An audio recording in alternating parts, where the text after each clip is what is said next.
Bienvenido, BIGJAY, escape a República Dominicana. Hasta pronto, papi.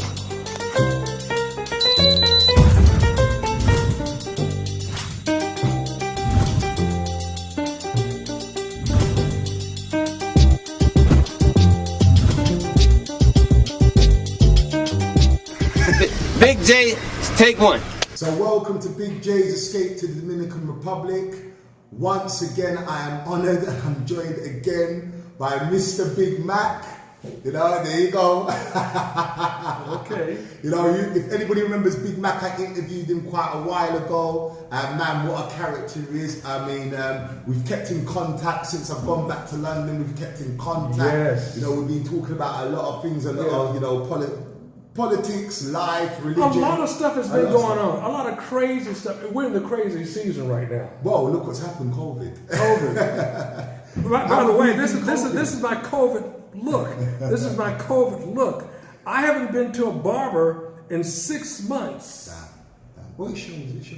You know, but that's all right. I'm going to be Rico Suave soon. You're actually looking like Frederick Douglass. Oh no! Oh no! Not Fred. Oh, I thought you were going to say Fred Sanford, not Frederick Douglass. Oh my God, Frederick Douglass. Oh. I think you would. Be sure to tip him. He'll be here all week. Be sure to tip your waitress. He'll be here all week, boy. So since we last met, obviously, you know, you've been living in the Dominican Republic. Has anything changed for you in that time? I know we always talk on the phone, but just for the viewers, has anything changed for you? Have you learned anything new? Have you changed as a person? Oh my God. You know, as a matter of fact, today marks the 3rd year anniversary of me stepping foot on this beautiful Caribbean island. I was at Puerto Plata Airport, getting ready to head back to Las Vegas and dreading every moment of it. So you came here for holiday initially? Well, I came here to meet a young lady that I eventually married and divorced. And, but I fell in love. When I came here, I loved the smells, the sights, the sounds. And more importantly, I noticed there was something different. I couldn't put my finger on it. Everybody looked like me and you. Everybody was like us. I didn't see any white people. I mean, you know, with the exception of the occasional tourist. I understand, of course. But I said, whoa. Yeah. I mean, even though they spoke a different tongue. Yeah. But they were my people. They were melanated individuals. And you know, the radio station is coming along splendidly, by the way. Well, let's get on to that. First, we want to talk about, we will definitely get into the radio station because that's obviously people want to know what's going on with that. But in terms of life in general, has anything changed for you? Since you got here, what has changed? Has your thought process changed? Was there things that you were thinking like one-sided and then you saw the opposite side of the coin? Yeah. What's actually changed for Number you? one, I personally did not do enough research. And okay, so let's get on to that. How important is research for someone that is moving to the Dominican Republic? How important is that? That's extremely important that you physically come here. Don't listen to people on YouTube. Right. Get a ticket. Come to the area that you plan to live. Right. Don't stay in an Airbnb. Stay someplace where you can shop like a local, eat like a local, and know how they drive like a local, which is like Death Race 3000, 24 hours a day. One of the things that I've learned is that as soon as you open your mouth, you are an automatic ATM machine because you're an American, you're a foreigner. So you have to be very careful. So it's important that you network. You find some Dominican people that are really your friends, that you vetted them well. Now let me say something about that. But I think that's everywhere, because you know Dominicans do get a bad name. Say, oh, they're this and that. But I think that's all around the world. Right. Right. That's everywhere. However, when you come to this country and you find English-speaking Dominicans, a lot of them have been deported from the United States, and they have criminal records, and they have nefarious intentions, okay? So they'll pat you on the back. Whatever your poison is, girls or drugs or whatever your vices are, they'll find it. Stay away from those people. Right. Basically, get with, not say that they're not Dominican, but just stay away from the bad apples, basically. Exactly. Stay away from the bad apples. Deal with the real Dominican. Exactly. And Haitian people. That's Can't forget them. We can't forget. Because we're in the Dominican Republic. That's right. Well, obviously, not say that there's no Haitians here and that we leave them out. But obviously, we're in the Dominican Republic, so there's going to be majority of Dominican people. So, so basically, what you're saying is don't underestimate researching a lot of things. As a businessman that was coming here to set up an internet business, I made a lot of tactical mistakes. Number one, I should have checked the internet speed as to where I purchased this house. That's vitally important because there are two major cable companies and they belong to brothers that hate each other. One has fiber optic, the other has DSL. And I think because of the political season, I think they've sort of squashed their beef and they're trying to get fiber optics throughout Puerto Plata, which is good. So so basically it's doing research on an internet company that's focused on... Not only internet, I mean, I'm talking about, where you live because the power goes out. The power goes out. So inverters are very not only inverters, solar. Now I have a big solar power plant up on the roof of my house. As a matter of fact, I get money from the power company because I sell them electricity. I'm generating so much. For those that don't have the money and the resources to get solar power, would you say to people to obviously get some inverters? An inverter. Anything is better than nothing. Inverters, they call it inverters. So that when the power does go out, it can anything is better than nothing. Okay. Because I've lost a lot of money from spoiled food that had to go in the garbage because the power would go out for about 13, 16, 18 hours. And that's not good. So you need to do your research. That's why you need to come here. And to actually see the place and see what goes on. What about in terms of food prices? Because I've seen people spend ridiculous money on food and they realize that if they go around the corner, they can go to a Dominican spot and maybe get some beans, some rice, some chickens for like 150 pesos, 200 pesos. Another mistake I made. Okay, not a mistake. I shop at La Serena. You were learning. In my learning curve, I was going to La Serena. However, I found out there are these things called the local grocery stores. Okay. Like there's one called Don Julio or Don Julio, something like that. There's one. I don't know what they're called, but go to the local Dominican grocery stores, and they have all the fresh fruits and vegetables and produce at a much lower price. That's why you shop like a Dominican. What about the guys in the cart that come around with the van as well? Because they're pretty cheap as well. Yes, with the plantain and stuff like that. That's cheap. That's cheap. And now I know a guy that's on the Malecon, Billy the Butcher. He slaughters meat, and there's a chicken man here. So now I don't have to go to La Center to get expensive meat. I'm buying a brand new freezer, and I'm going to start. And I have a vacuum sealer, and I'm going to stock that sucker with ribs and everything, so I don't have to worry about it.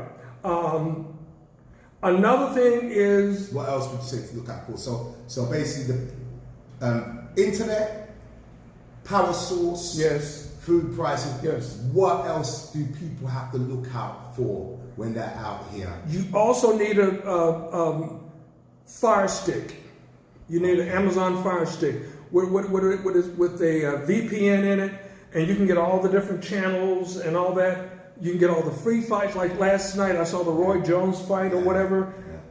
You can get all the NFL, everything for $10 a month. Right. $10 a month. Those that are into the American football sport, so they just want their American TV. Right. Because if you go to Claro or Puerto Plata Cable or Central Cable, they're only just going to have Spanish channels. That's it. So that's all. You also need to have a plan of action as far as activity other than just being on the Malacan drinking beer, watching Chicas. Right. If you don't if they want to do that, I mean, yeah, if you want to do that, that's yeah, fine. that's fine.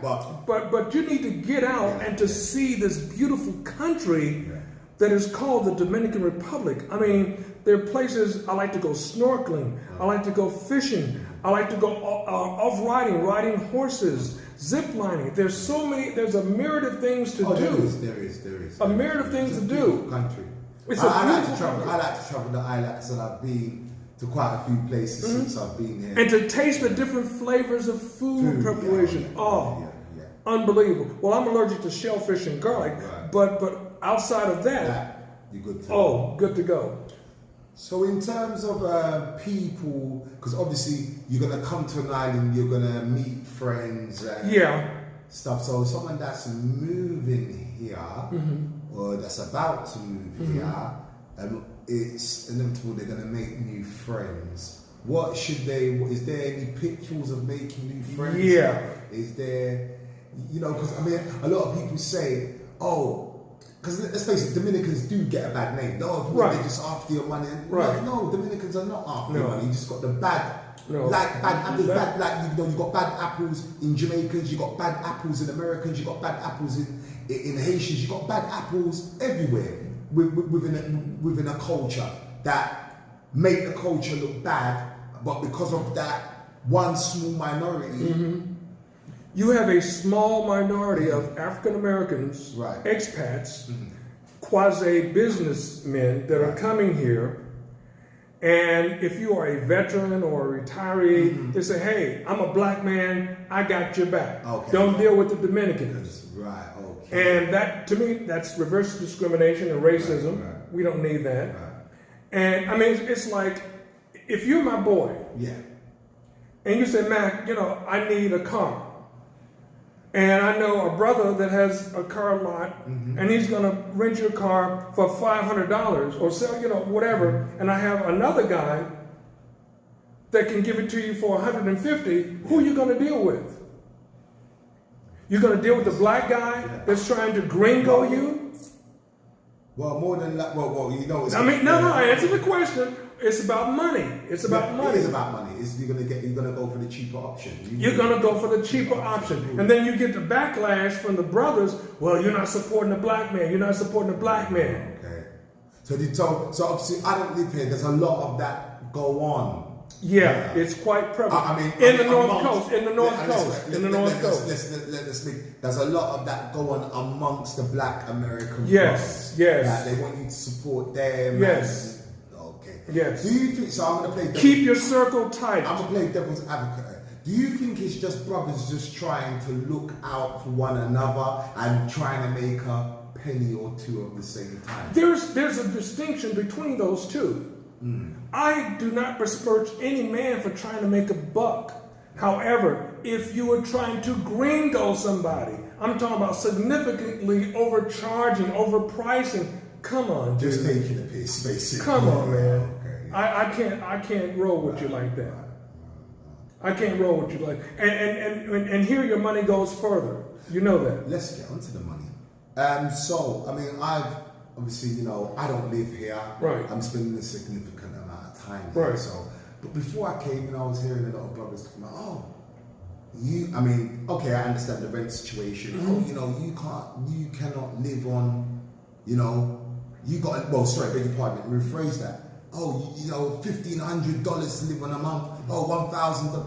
And I'm bumping into Dominicans that, okay, they might not live in the greatest place ever, but their rent's like $150. But they're earning $300, you know, they're earning $400 a month. That's right. And they're living good, they dress well. That's right. You know, and it's just like, well, hold on a minute, why do I need $1,500 a month?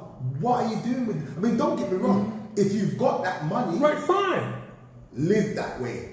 I just know personally, obviously, when I'm in England, I earn a good wage. So I know everything around me, what I've got to pay out for, I get that. But when I look at Dominicans, I'm like, well, they're not living on that. So why would I come here and spend $1,500 a month. That just totally doesn't make no sense. There's one other point I want to make. Yeah. You need to have, thank God for electronic devices that can text to speech. Contracts are important everywhere in the world. Get abogado, basically. Get something that can read and scan Spanish into English, and it's an app onto your cell phone before you sign anything. Because what will happen is, say for example, I bought this house. It's a brand new house. And I'm saying, well, when are you going to add the air conditioners? Well, the owner said, well, I'm going to give you one. I'm going to give you one, but you have to buy the rest. I said, what? Yeah. So you have to be vigilant in reading your contracts and finding a good legal voice for you, a good lawyer that you can trust. As they say, abogado. Yes, that's important. That's vitally important. Don't do anything stupid that's going to get you in trouble, because it's not worth it. It's not worth it. They'll put you under the jail because of the fact you are a foreigner. And they feel, well, you'll get the money some way, somehow. So here's the question. So what would you say? Okay, so saying all of that to say this. What is obviously we got the advice, but what is a person to do? I mean, they come to the country. I mean, right now, someone's watching this, they're going to hear all of these little scary stories. Even though they're going to get the information. Well, it's keeping it real. It's keeping it real. Yeah. I mean, you've heard the fluff and the rainbows and unicorns, which is true. But then we have to pull back the curtain on the Oz and see other things of really what's going on. And then when it comes to hospital care, hospitalization, do not come to this country without getting medical insurance. Now, I'm a veteran. My VA card is not worth a damn here. However, they do have veteran services here that I can get all of my health care. They will take care of you. However, do not let an ambulance take you to a hospital. I had an upper respiratory infection. They thought I had COVID. Okay. They rushed me to a hospital, a public hospital, bro. It was like worse than Auschwitz. It was a situation that we won't say it's worse than that, but I get what you mean. Let's put it this way. Just not to be offensive. Well, no, there's some people that ain't got nothing better to do apart from. But in our culture, when you say take me to a hospital, you're thinking, all this. Here, that's a house of death, literally. When I was in the hospital there, please tell me, why would they have the IV poles welded to the damn bed? I think it's... Now hold it. You have, 3 or 4 IV bags that are supposed to be on wheels. Yeah. I think the problem is, Mac, in that respect is that, and I hate to use this word, I really hate it, because, Caribbean countries are rich with resources, but when you're dealing with the third world, especially with, obviously you pay for a medical service, which, I think there's really no choice in the matter sometimes when you do go to a public hospital. No, there is a choice. No, I'm not saying you didn't have a choice. What I'm saying is that when you do get rushed to a public hospital, that is... You need to tell them to take a U-turn and take you to a clinic. A clinic, right. A private clinic where you have insurance. Yeah, that's what I wanted you to where you have insurance. You take them, you go to, and they have hospital beds, they have very good doctors, good technology. So just repeat that. So basically, if anything happens to you and you've got medical insurance, Dominican health insurance. Do not go to the public hospital. No. Make sure they take you to a clinic. Right. Is it a clinic of your choice? Is it going to be a It doesn't matter. Any clinic is good. Any clinic is good. Do not go to the hospital. Go to a clinic. Tell them I have a credit card or I have insurance. You better have at least $10,000 or $15,000 on your credit card. And I had a bag full of blood, and I was screaming for a nurse to help me, and they're walking up and down the hall. There's no call button.